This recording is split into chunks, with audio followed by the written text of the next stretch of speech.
সিলেটে পুলিশের গুলিতে নিহত দৈনিক জালালাবাদের অনুসন্ধানী রিপোর্টার এবং দৈনিক নয়াদিগন্তের সিলেট প্রতিনিধি এটিএম তুরাব হত্যাকাণ্ডের দৃষ্টান্তমূলক বিচার দাবি করেছেন বিলেতে অবস্থানরত নিহতের পরিবার ও স্বজনরা। শুক্রবার লন্ডনে এক সংবাদ সম্মেলনে পরিবারের পক্ষ থেকে অভিযোগ করা হয় এটিএম তুরাব হত্যাকাণ্ডের মামলা নিচ্ছে না পুলিশ।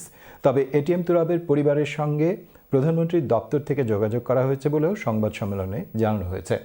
৩৩ বছর বয়সী এটিএম তুরাবকে তার অনুসন্ধানী রিপোর্টের কারণেই লক্ষ্য করা হয়েছে বলে মনে করছেন দৈনিক জালালাবাদ সম্পাদক মুক্তাবিসুন নূর। বিস্তারিত জানাচ্ছেন কামাল মেহেদি, ক্যামেরায় ছিলেন রেজাউল করিম মৃধা। ফ্রান্স প্রবাসী আবুল কালাম মোহাম্মদ শরীফ সিলেটে পুলিশের গুলিতে নিহত সাংবাদিক আবু তাহের মোহাম্মদ তুরাবের বড় ভাই। এটিএম তুরাব যখন পুলিশের গুলিতে নিহত হন তখন বড় ভাই শরীফ লন্ডন থেকে ট্রেনে চড়ে ফ্রান্সে যাচ্ছিলেন। আমি যখন ফ্রান্সে যাই তখন 4:20 হবে আর কি, আমি ট্রেন থেকে নামছি। নামার পর থেকে অসংখ্য ফোন আসছিল। তখন দেখা গেছে যে আমি যখন ট্রেন থেকে নামি 5-7 জন আমার সাথে যোগাযোগ করছে, সরাসরি এই যে ভাই আসেন একসাথে চা খাই। তো ওরা বুঝতে দেয় নাই প্রথমে যে আমার ছোটো ভাই যে এটা ওনাকে অলরেডি ঘটে গেছে আর কি। তখন হইলাম কোনো সমস্যা নেই, আমাকে বলো। আমার বাড়িতে আমি ফোন দিচ্ছি, ওরা পাইতেছি না। হইলো না, অসুবিধা না। তখন ওইটাই 5 জন চা খাওয়ার পরে আমাকে আমার বাসায় নিয়ে যাওয়ার পরে আর কি খুলে বিস্তারিত বলছে এই সমস্যা।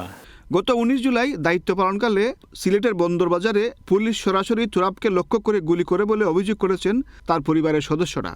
প্রেস কনফারেন্সে উপস্থিত ছিলেন লন্ডনে অবস্থানরত দৈনিক জালালাবাদ সম্পাদক মুক্তাবিসুন নূর, যার হাত ধরে সাংবাদিকতা শুরু করেছিলেন এটিএম তুরাব। জালালাবাদ সম্পাদক মনে করছেন সম্প্রতি চিনি চোরাচালান নিয়ে একটি অনুসন্ধানী রিপোর্টের কারণে পুলিশ সহ অপরাধীদের রোষানলে পড়ে থাকতে পারেন এটিএম তুরাব।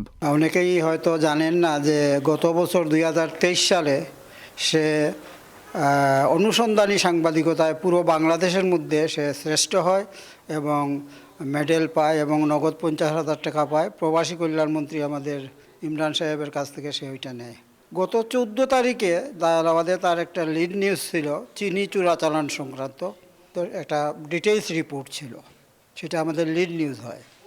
তা আমি ভেবে পাই না যে আমি যেটুকু শুনেছি, পরে তো বিস্তারিত জানলাম যে তার গায়েও নাকি সাংবাদিক জ্যাকেট লাগানো ছিল, যদিও বুলেট প্রুফ না, সাংবাদিক জ্যাকেট লাগানো ছিল। এত লোক থাকতে তাকে কেন এমনভাবে টার্গেট করা হলো? আমার মনে হয় যে এই যে তার নিউজের কারণেই সেই মারাত্মকভাবে আক্রান্ত হয়েছে। পলিটিক্সের চাইতে এইখানে আমার মনে হয় যে পুলিশই তাদের রুশ মিটিয়েছে তুরাবের প্রতি। সিলেট প্রেস ক্লাবের সাবেক সভাপতি বর্ষিয়ান সাংবাদিক মুক্তাবিসুন নূর সংবাদ সম্মেলনে মামলার বিষয়েও আপডেট দেন। যে গতকালকে একটি মামলা থানায় নেওয়া হয়েছিল, সেইটাকে তারা মামলা হিসাবে গ্রহণ করেনি, জিডি হিসাবে গ্রহণ করেছে। এবং উকিল সাহেবের মনোবোধয় বলেছেন যে এখানে যদি বড় কারো নাম দেওয়া হয় তাইলে মামলা আগাবে না। ওনারা 8-10 জন পুলিশ এইভাবে একটা মামলা দিয়েছেন। যদিও আমাদের কাছে আরও বেশি ইনফরমেশন আছে যে এখানে নেতৃত্বে কারা ছিলেন, কী ছিলেন। এটিএম তুরাব যেদিন নিহত হন সেদিন তার বিয়ের 2 মাস পূর্ণ হয়। স্ত্রী থাকেন লিভারপুলে। নিহত এটিএম তুরাবের বাবা বিয়ানীবাজার প্রেস ক্লাবের প্রতিষ্ঠাতা সভাপতি এবং বিয়ানীবাজার পিএইচডি স্কুলের শিক্ষক মাস্টার আব্দুর রহিম। সংবাদ সম্মেলনে এসেছিলেন লন্ডনে অবস্থানরত নিহত এটিএম তুরাবের স্বজনরাও। পরিবার ও স্বজনরা এটিএম তুরাব হত্যার দৃষ্টান্তমূলক বিচার দাবি করেন।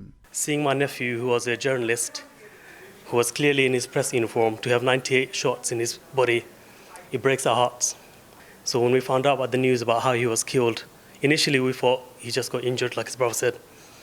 But in reality, within a few hours, it turned out that he was actually murdered. দেশে গেলেও আমার লগে সবসময় থাকে, আমার হেল্পও করে। এটা আমার লাগে একটা বহুত বড় শকিং। এখনো খারাপ লাগে না যে দুনিয়াত নাই, লাগে এখনো ফোন করলে তারে আবার পাইমু। কামাল মেহেদি, চ্যানেলস নিউজ, লন্ডন।